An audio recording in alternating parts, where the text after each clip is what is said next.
Olá, estamos começando mais um Arena dos Saberes, aqui diretamente do Teatro Sesc Copacabana, Rio de Janeiro, para todo o Brasil, pela TV Cultura. Tenho certeza que o programa vai ser muito legal. Sejam bem-vindos, sejam bem-vindas à casa de vocês.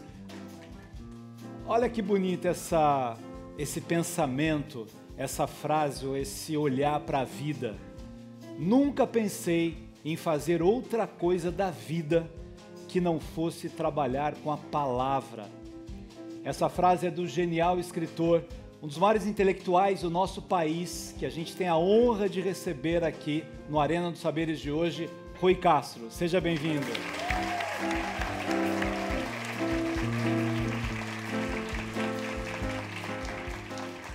Tenho certeza que você vai curtir muito esse bate-papo.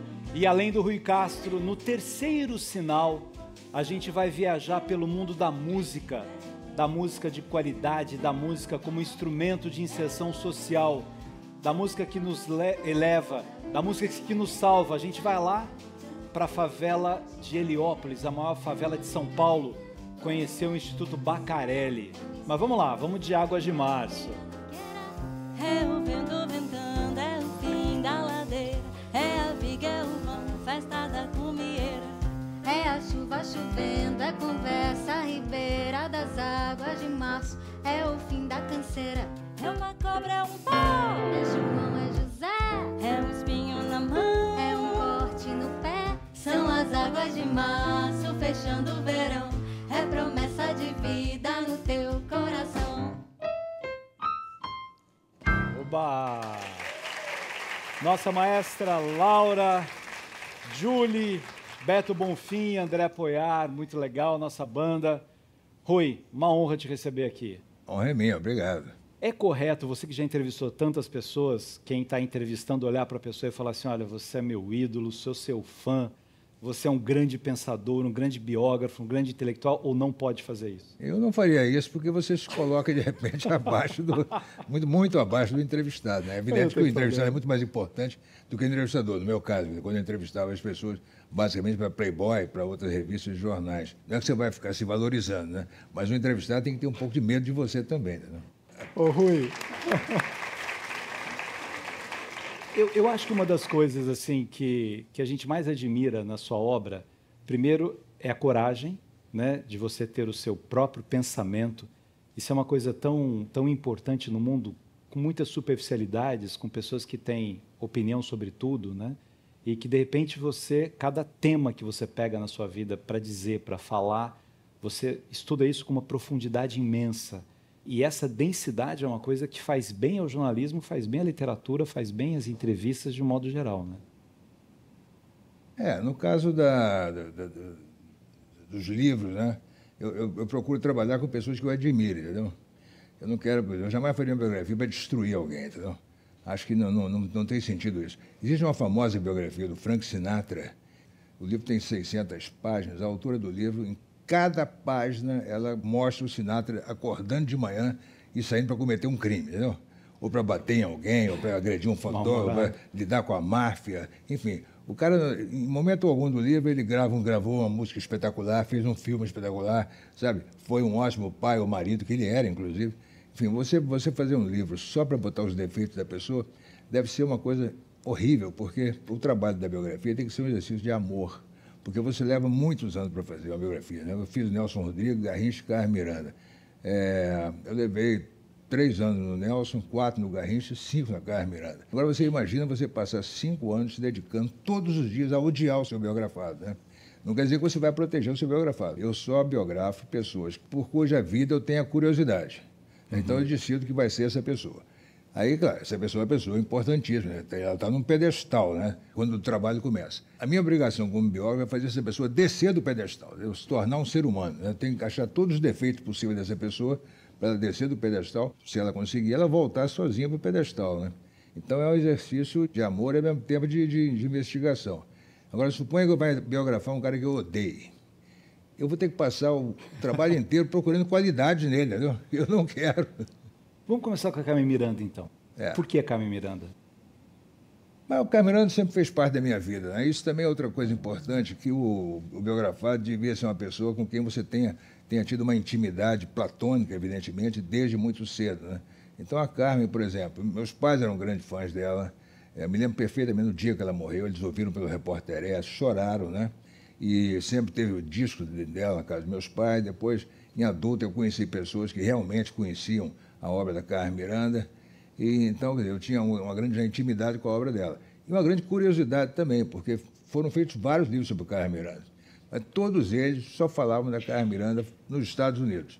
A Carmen Miranda que foi para a América em 1939, né, que fez aqueles discos, fez filmes todos, e ficou famosa pelo turbante, né, pelas bananas do turbante, os bananganãs, etc. Eu tinha certeza de que a Carmen tinha tido um passado no Brasil muito importante, né? Então, é verdade, durante todos os anos 30, a Carmen Miranda, trabalhando só no Brasil, inventou a indústria fonográfica, a indústria radiofônica. Foi ela que viajou pelo país inteiro pela primeira vez, um artista viajou para a Bahia, para o Nordeste, para outros lugares. Ela inventou a cantora de cassino, né, porque até então o cassino no Brasil só contratava americano e argentino e francês. Ela foi a primeira artista brasileira que fez sucesso no cassino. Enfim, ela teve uma vida extraordinária aqui. Foi uma grande mulher, né? Foi uma mulher independente, corajosa. A primeira mulher a dizer palavrão na época dela foi ela, né? E essa mulher estava inteiramente esquecida. Nunca se preocuparam em biografar essa mulher, só biografava aquela mulher dos americanos. Então eu botei como grande desafio constituir a infância, a adolescência e a vida da Carmen no Brasil, para mostrar que ela é uma grande brasileira e ela que tinha que ser reconhecida como brasileira e não como uma brasileira que fez sucesso lá fora, né? Agora, é interessante que nos Estados Unidos hoje, ela ainda tem uma lembrança muito forte. Acho que ela e Tom Jobim são os dois artistas que têm a maior referência, assim, quando pensam nos musicais da Broadway, as lembranças que eles têm, naturalmente, né, Tom Jobim muito mais recente, as músicas que continuam, mas ela fascinou os americanos também, no estilo dela, numa forma própria dela. A Carmen ser, é impressionante pelo seguinte, a gente está cansado de ouvir falar que brasileiro tal estourou em Nova York, aí você vai ver que não estourou nada. Imagina você estourar em Nova York. O que você precisa fazer para estourar em Nova York, né? A gente também sabe de muitas histórias de artistas americanos importantes que levaram a vida inteira para fazer sucesso da noite para o dia, né? E quando um cara aparece de repente, estoura, você não sabe que ele está batalhando há mais de 10 anos, né? Então é o que a gente fala, levou 10 anos para fazer sucesso da noite para o dia. A Carmen fez isso, só que ela levou 6 minutos. Não levou 10 anos, né? Ela subiu no palco na Broadway e cantou 4 músicas, das quais 3 em português, que ninguém entendeu nada, e ela saiu de lá uma estrela.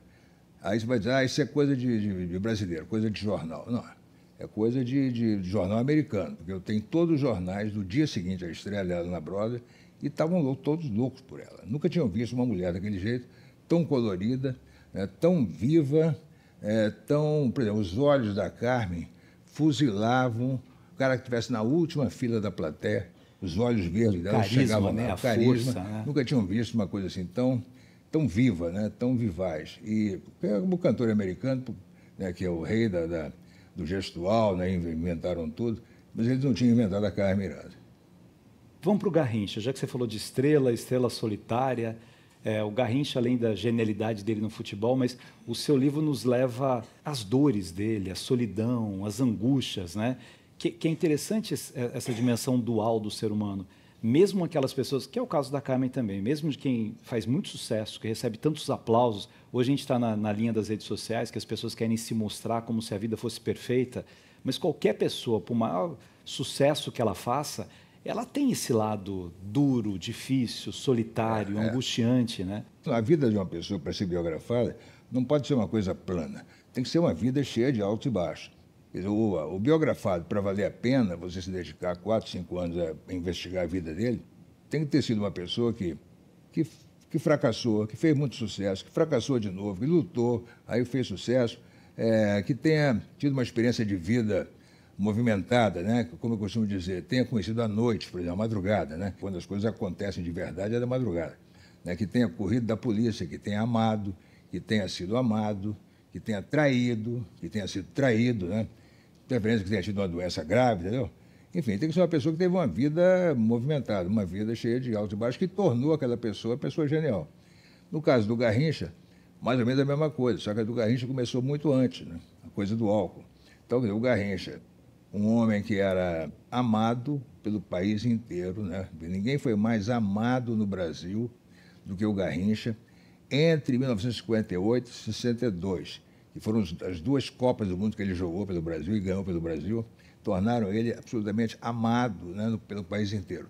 E ele era realmente uma pessoa amável, né, porque ele era ingênuo, né, ele era um homem muito simples e cheio de filhas e aquela coisa toda, criaram todo um folclore em relação a ele. E, então, de repente, o Garrincha começa a mostrar um comportamento que as pessoas não estavam esperando. Primeiro, largou a mulher com 8 filhas, foi casar com um artista de rádio, Elza Soares, né?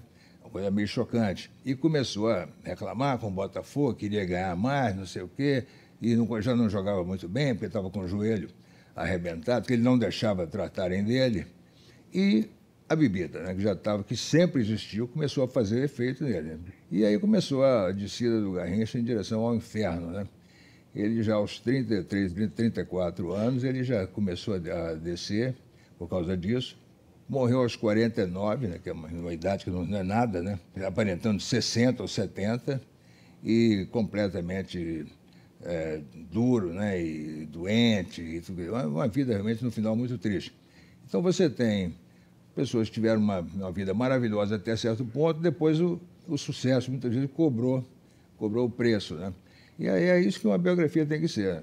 Mostra, o leitor tem que ler aquilo e acompanhar esses altos e baixos da vida das pessoas e analisar isso de modo até a poder julgar a si próprio. Tirar suas conclusões e humanizar, né? O Nelson Rodrigues já é diferente. O que te fascinou nele primeiro foi a obra. Durante ele sempre foi famoso pela obra. A pessoa não sabia muito bem como ele era. Havia uma série de folclore sobre ele, né? Diziam que ele frequentava cemitérios à noite, né? Que invadia túmulos, né?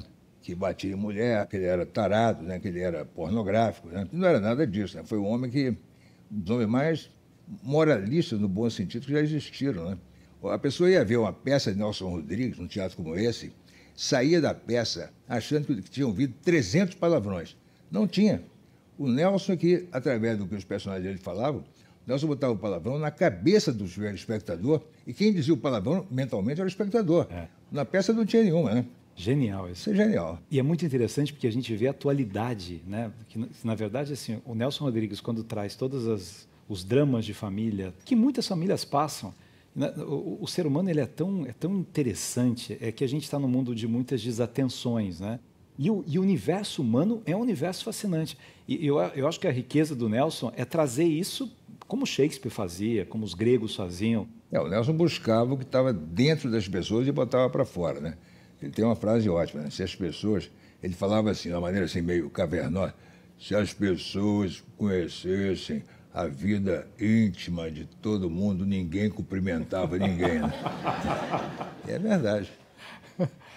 Você gosta da conversa? Você, assim, como jornalista, você foi muito pelo lado real depois para ir para a ficção, mas você tem esse interesse de dissecar as pessoas, de ouvir história? O jornalista, que eu fui a vida toda, né? Ele é pago para conversar, evidentemente. Ele é pago para fazer perguntas, né? Então, o negócio assim, tipo, o que interessa numa entrevista é a resposta, não é a pergunta. Você vai adquirindo certos macetes de entrevistador no decorrer da vida. Primeiro, nunca fazer uma pergunta longa demais. Né? Você fazer uma pergunta assim, você não dá tempo do entrevistado pensar para responder, entendeu? Ele vai responder no mesmo ritmo que você perguntar.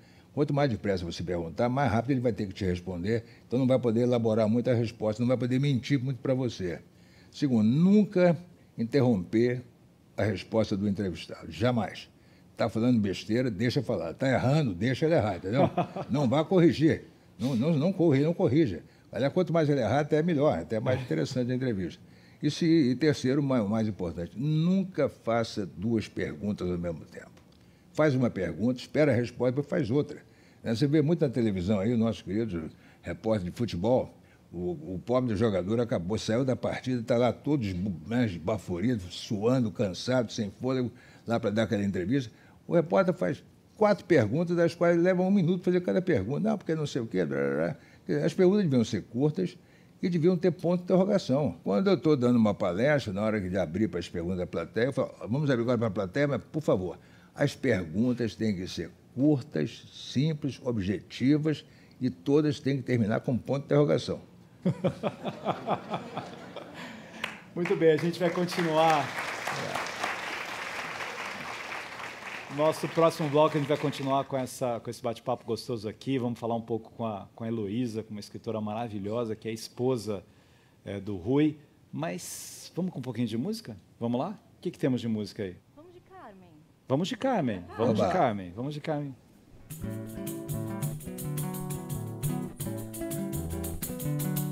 O que é que a baiana tem?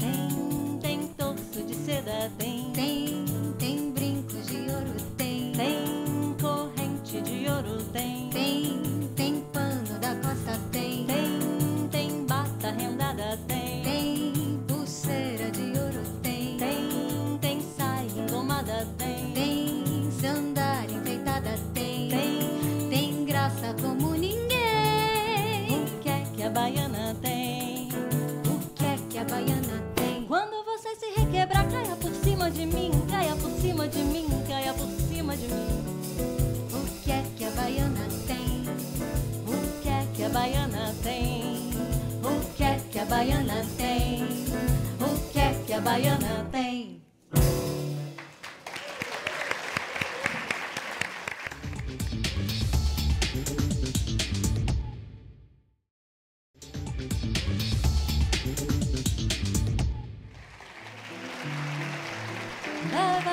Vai.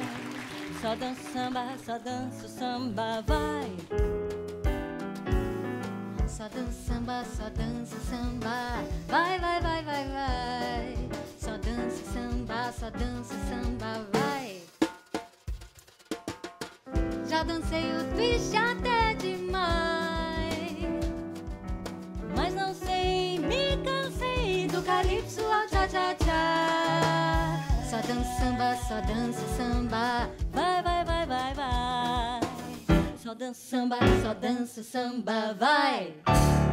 Muito bem. Estamos de volta aqui no Sesc Copacabana para todo o Brasil, no nosso Arena dos Saberes. Hoje entrevistando o Rui Castro. Aqui não é o Rui Castro, é a Heloísa. A Heloísa é o amor do Rui Castro. Rui Castro estava dizendo para mim, Heloísa, que quando ele faz as biografias, né, ele vai lá para os outros lados das pessoas, né? Entra nesse dual do ser humano.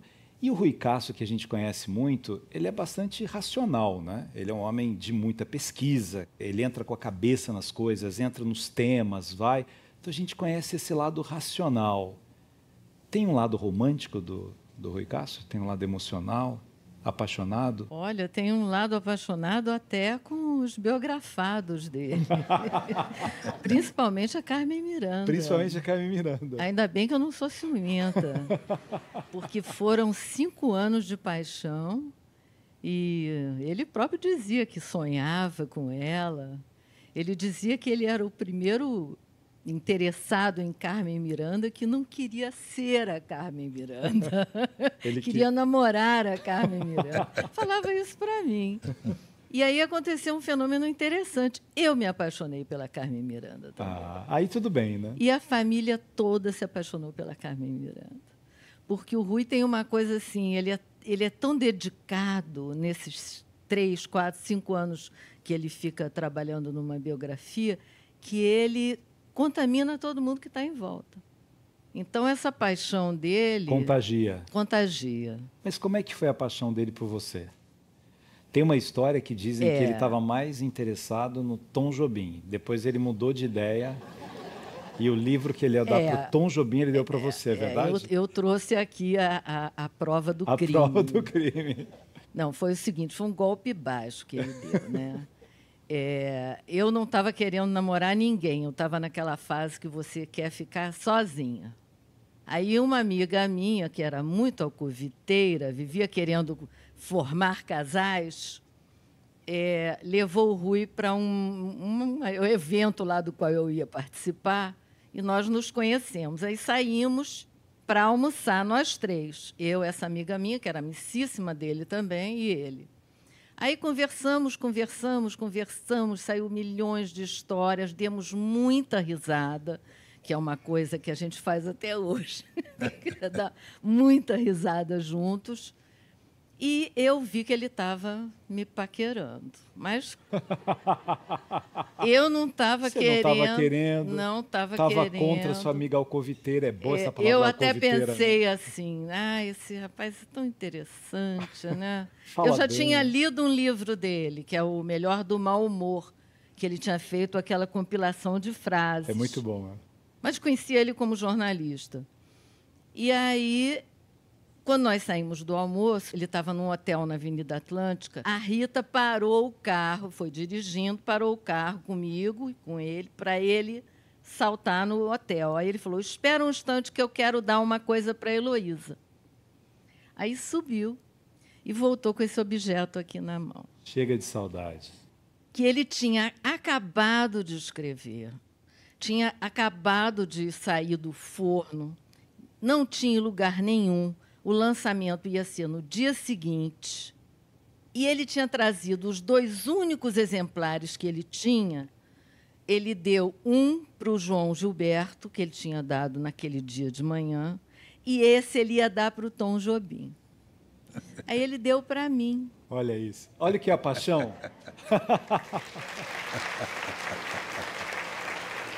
E você queria ser só amigo primeiro, Rui, ou não? Nada. Não, eu já sei, desde o começo eu já tive péssimas intenções. Eu já quis casar com ela, desde o primeiro minuto. Já quis casar. É. Que legal, que linda história. Vamos de Chega de Saudade? Obrigado, Heloísa.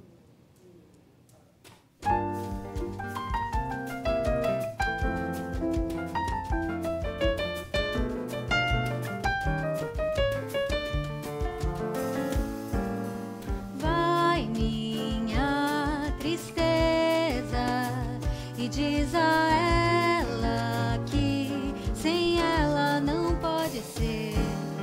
Diz-lhe numa prece que ela regresse, porque eu não posso mais sofrer. Chega de saudade, a realidade é que sem ela não há paz, não há beleza, é só tristeza e a melancolia que não sai de mim, não sai de mim, não sai. Mas se ela voltar, que coisa linda, que coisa louca, pois há menos peixinhos a nadar no mar do que os beijinhos que eu darei na tua boca. Dentro dos meus braços, os abraços hão de ser milhões de abraços, apertado assim, colado assim, calado assim, abraços e beijinhos e carinhos sem ter fim. Que é pra acabar com esse negócio de você viver sem mim. Vamos deixar esse negócio de você viver sem mim.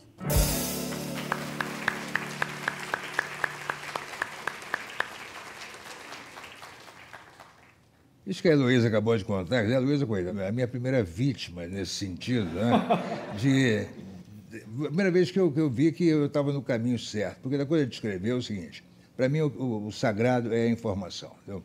Você tem que ter informação, você tem que contar uma história que você tem certeza que aconteceu daquela maneira. Você não pode inventar diálogo, você não pode imaginar que a pessoa está pensando isso ou sofrendo aquilo. Você tem que trabalhar com fatos objetivos, concretos, reais, tudo mais. Porém, na hora de escrever, você, pela escolha das palavras, pela ordem das palavras, né, sem você trair absolutamente a informação, você tem que seduzir o leitor, né? Não é que fazer o leitor se apaixonar, enfim, fazer o leitor se apaixonar pelo livro, evidentemente. Não necessariamente pelo autor, embora também não está proibido, né? Pelo livro, porque assim, todo autor devia saber que o leitor está me fazendo um grande favor em me ler, entendeu? O leitor tem as preocupações dele, tem a vida dele. De repente, para esse leitor entrar numa livraria e entre 500 mil livros se interessar logo pelo meu, entendeu? É uma coisa, honra, já é um privilégio para mim. Essa pessoa tem que ser recompensada pelo investimento que fez. Ela comprou um livro meu. Eu tenho que fazer essa pessoa gostar do que vai ler, né? E as pessoas, de modo geral, aposto que 99% das pessoas aqui, assim como comigo também, a hora que mais leem é na cama, na hora de dormir, né? Dá um livro para ler antes de dormir. E aí o livro tem que lutar contra o grande inimigo, que é o sono da pessoa, do leitor, né? O que é normal, você até para dormir, você está com sono. Então, o meu objetivo é fazer o leitor ficar acordado a maior parte do tempo, né? E a maneira de fazer isso é através desse processo de sedução, de ritmo, de dinâmica para escrever, né? de histórias interessantes que você conta. Por isso que o livro também tem que ter um tamanho mais ou menos adequado. Esse aqui é um tamanho bom para livro, né? Porque se você faz um livro grosso demais, como o livro da Carmen Miranda, que não deu para contar em menos tempo, é um perigo. O leitor cochila, o livro cai no peito e quebra uma costela, né? Então, você tem que se preocupar com isso também. Por exemplo, é outra coisa que me preocupa. Eu divido o livro em capítulos que deem para você ler numa noite. Quer dizer, quando você começa a ficar com sono, aquele capítulo está acabando. Acabou. Isso é a mesma coisa com os parágrafos. Os parágrafos não podem ser longos demais. Tem que ser um parágrafo do tamanho certo, que você tem uma ideia completa ali, quando passar para outra, é outra ideia. Enfim, escrever não é uma coisa tão simples como parece. Poxa, é tão fácil ler os seus livros, você deve escrever se divertindo, né? Não, é o contrário. Né? Eu tenho que malhar, entendeu? Né? Suar, cortar palavras, sabe? Ficar preocupado o tempo inteiro, para a pessoa ler tudo que eu escrevo com facilidade. Sua paixão pela música surgiu como? Desde que eu nasci, né? Na casa dos meus pais, tinha, sei lá, 1000 discos, né, naquela época. Era muito disco, né? Comecinho dos anos 50. Tinha uma vitrola gigantesca e, como era muito comum naquela época, tinha música de toda parte do mundo. As pessoas naquela época ouviam música brasileira, música francesa, música italiana, música portuguesa, valsas vienenses, né? Muita música americana também, os mais variados ritmos. Ouviam 20 ritmos diferentes de samba. Então, as crianças daquela época tiveram o privilégio de serem expostas à música de todos os países, cantadas na língua dos seus países. Então, ouvia-se música cantada em francês, em italiano, em inglês, em alemão, né, em português de Portugal, castelhano, etc. E era o que eu chamava de eu fui criado debaixo de uma tempestade de ritmos. Isso até é um título de um livro que eu fiz, falando de mais variadas formas de tocar música. E, aos 7 anos de idade, eu peguei um disco pela primeira vez e botei para tocar. Era aqueles discos que quebravam, né? Eu botei para tocar, não quebrei, evidentemente. Que era uma música de um lado e uma do outro. Um de um lado e outra né? do outro. Então, a partir dali eu fiquei independente. Eu nunca mais precisei de ninguém para tocar disco para mim. Daí a pouco eu próprio tinha os meus próprios discos, né? E que disco era esse? Era um disco chamado Trumpet Blues, com Harry James e sua orquestra, que era uma famosa orquestra, uma big band da época, né? Como se chamava, aquela orquestra de metais, né? E aí isso forma também a sua personalidade. É o tipo de música que eu mais gosto até hoje, além de bossa nova, samba e música brasileira. Então a música devia ser uma coisa obrigatória na vida das pessoas. As pessoas na escola deviam ter aula de música para valer, de aprender instrumentos, sabe? Saber tocar, como acontece nos Estados Unidos, entendeu?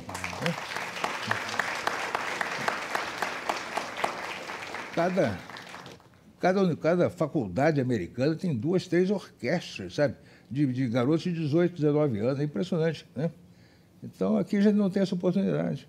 Você gosta da escola de samba? Eu gosto. Eu adoro a escola claro. de samba também. Eu acho incrível como é que eles conseguem contar uma história inteira na avenida, assim, preparar o ano todo e de repente eles vão ali e pegam umas coisas, uma Bidu Sayão, por exemplo, que ninguém sabia o que era, aí vai a Beija-Flor e faz uma homenagem para ela. Quem é Bidu Sayão? Quem é Bidu Sayão? É incrível essa capacidade assim de você popularizar, de você trazer temas, né? A Heloísa saiu já desfilou em 12 escolas de samba, né?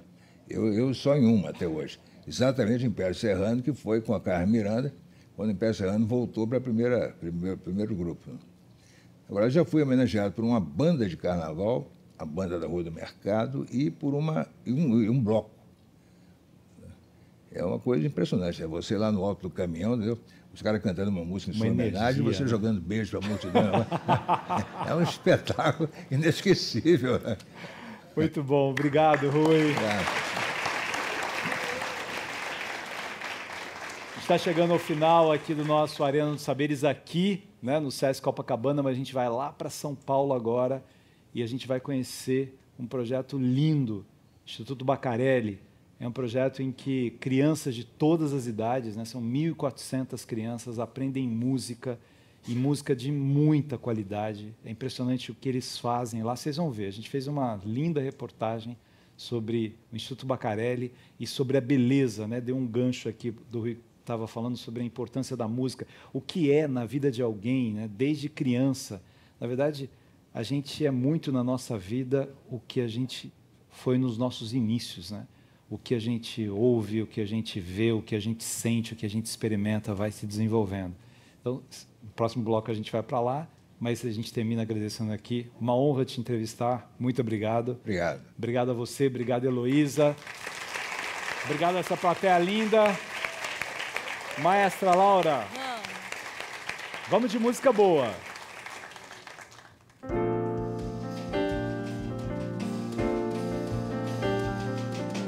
Pobre samba meu, foi se misturando, se modernizando e se perdeu. E o rebolado, cadê? Não tem mais, cadê o tal gingado que mexe com a gente? Coitado do meu samba, mudou de repente, influência do jazz.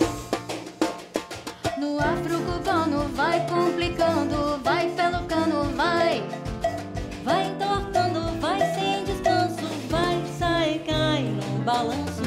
Pobre samba meu, volta lá pro morro e pede socorro onde nasceu. Pra não ser um samba com notas demais, não ser um samba todo pra frente, pra trás, vai ter que se virar pra poder se livrar da influência do jazz.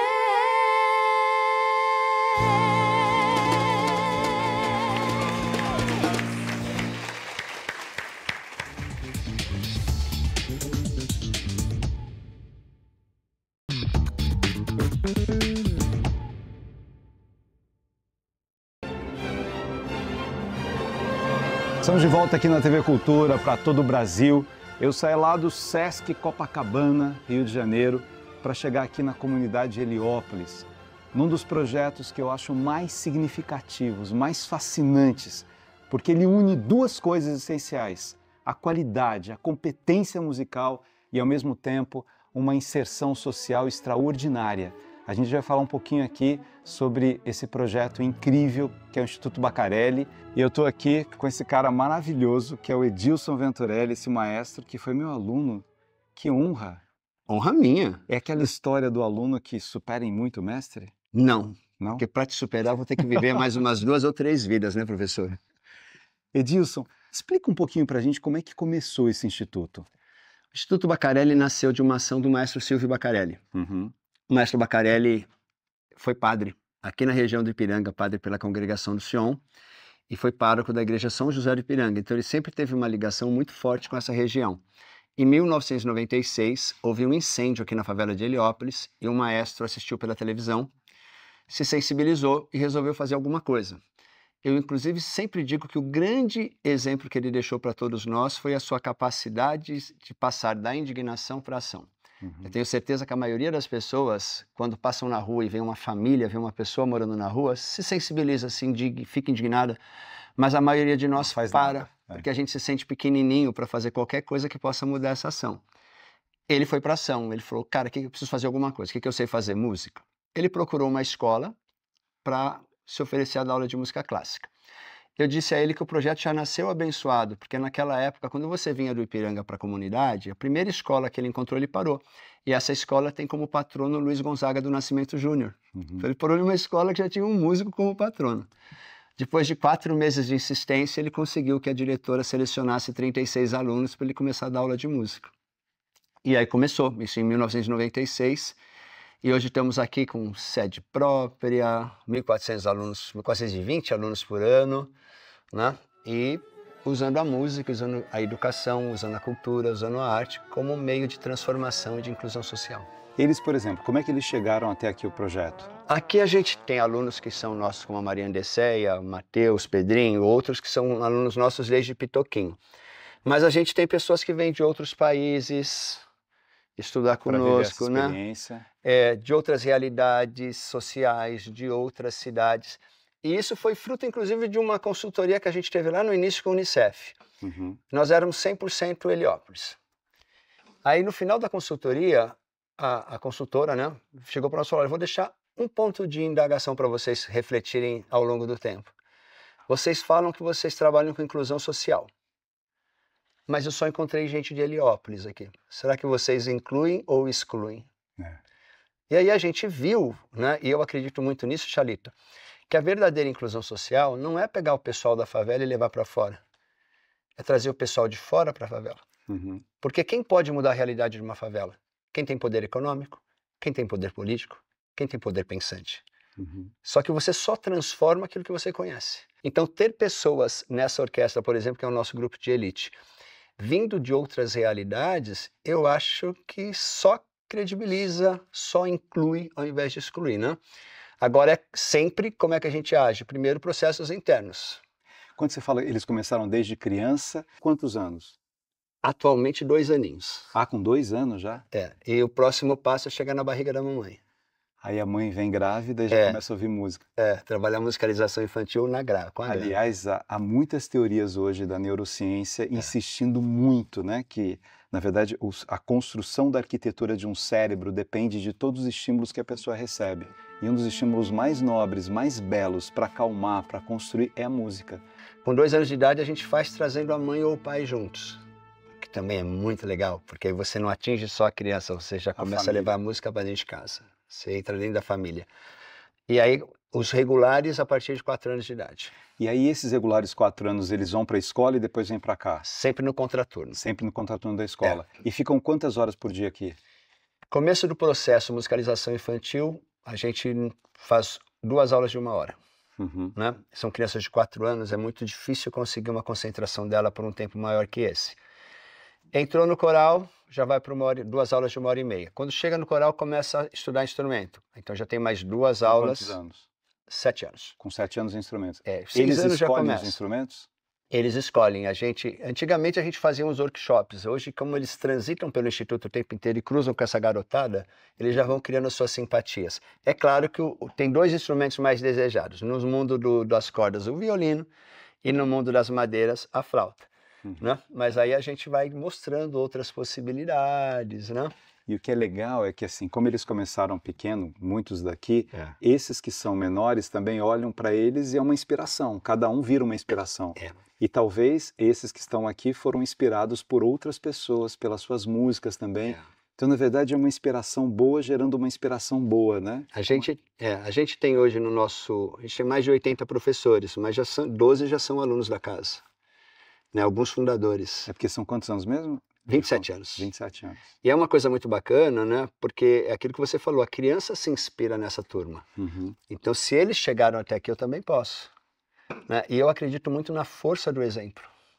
O exemplo constrói. A gente tem 2 formas, eu penso, de aprender, de evoluir, de crescer. A menos dolorosa é pelo exemplo. Uhum. Né? A mais dolorosa é eu tentando ter minhas experiências únicas. Agora, se eu vejo algo que já deu certo com você, eu posso me inspirar e seguir esse caminho que você trilhou e que deu certo. Eu tenho alguns regentes de coro que eram alunos de coro. Hoje são bacharéis em música e estão aqui dando aula. Ele pode olhar para aquela criança e falar, vem, ó, eu consegui. E mais que isso, né? Quando eu tenho um aluno que se torna professor, a alma está garantida. Porque ele não é um professor, ele é o projeto, ele é a instituição. Está na essência dele. É diferente de um professor que chega de fora, que você tem que explicar quais são os valores, o que você... Ele não, essa pessoa... Viveu dificuldades, facilidades, tombos, levantar tudo. E é na comunidade, conhece a linguagem, sabe como falar com os nossos alunos. Edilson, daqui a pouco eu quero que você mostre pra gente o projeto do teatro, onde vai ser esse teatro. Mas agora eu queria ver esse pessoal mostrando o talento. Fazendo música? Você falou que é o grupo de elite... Chalita, eu não tenho nenhuma dificuldade em dizer para você que você está na frente de uma das melhores orquestras que o Brasil tem. Parabéns. E eu sei disso, por isso que eu estou aqui. Vamos é músico também, tá?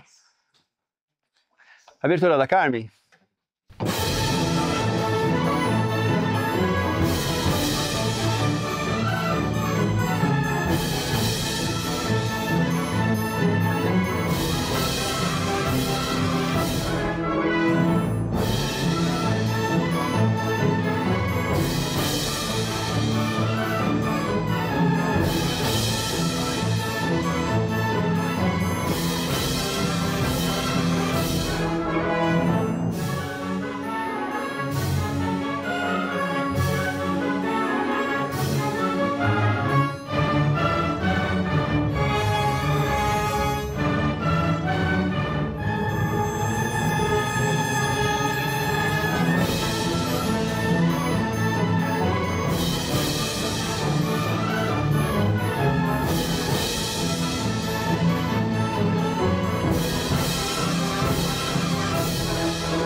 o mais legal é a gente ouvir e lembrar, né, sempre que a gente está ouvindo essa música em uma favela.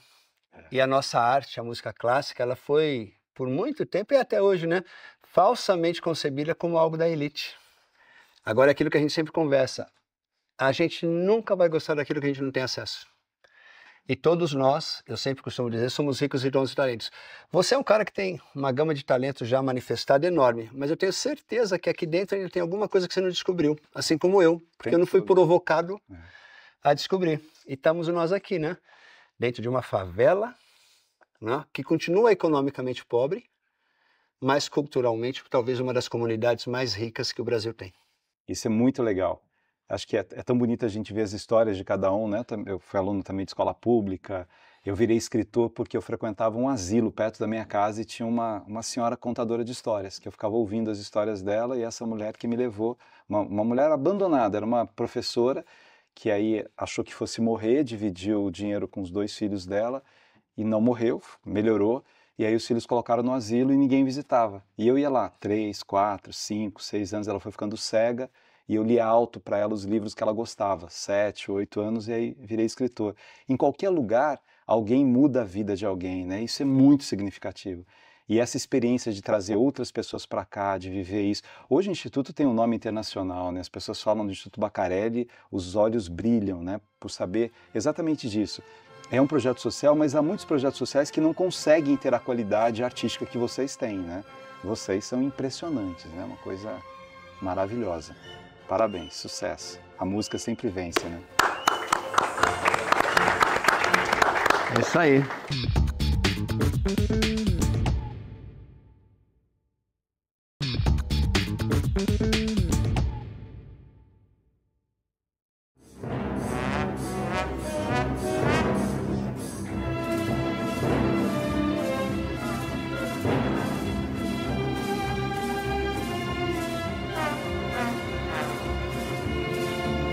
Porque até pouco tempo atrás a gente não tinha acesso ao teatro aqui em cima. E a gente uma vez por mês se reúne com a construtora aqui, onde eles prestam contas pra gente no andamento da obra.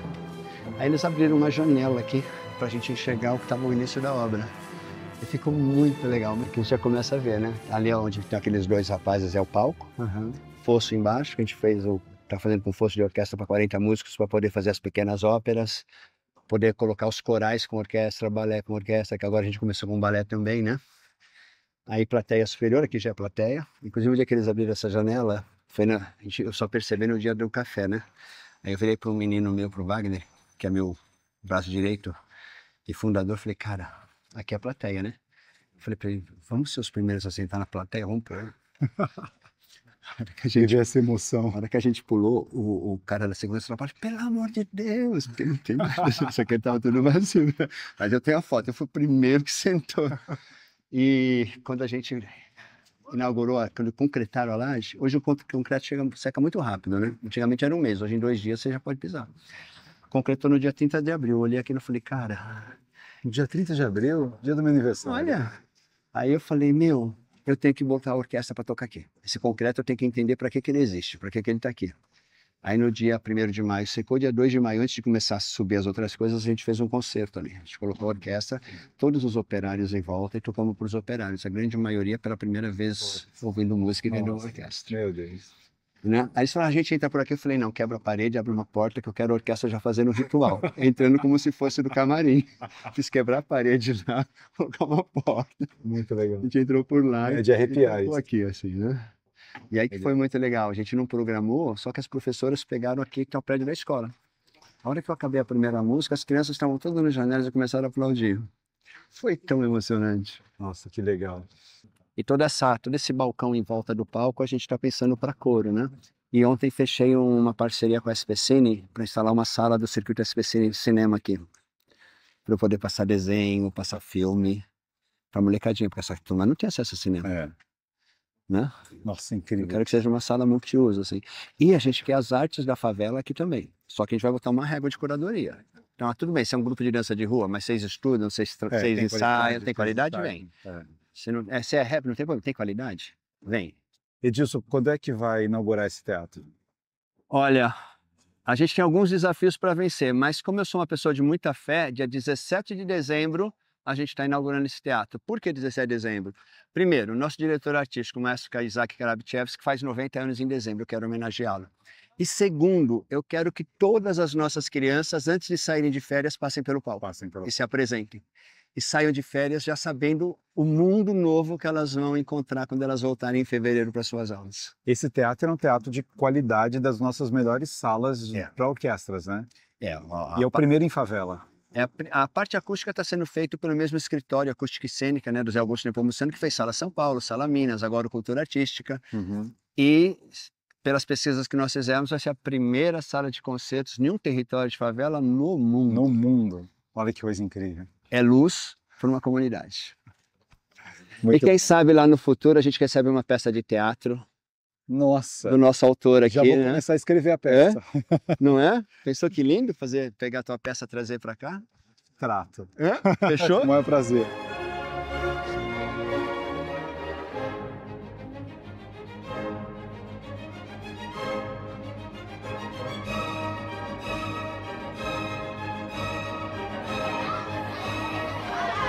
Pro, a gente já tá na festinha, mas rolou uma música pra gente gravar? Essa menina, ela é aluna nossa, ela entrou pequenininha e hoje é uma das nossas regentes. E ainda até hoje mora na favela. Formada em música.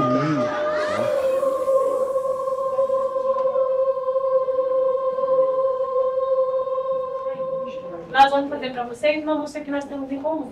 É um baianaço, eu dividido com vocês.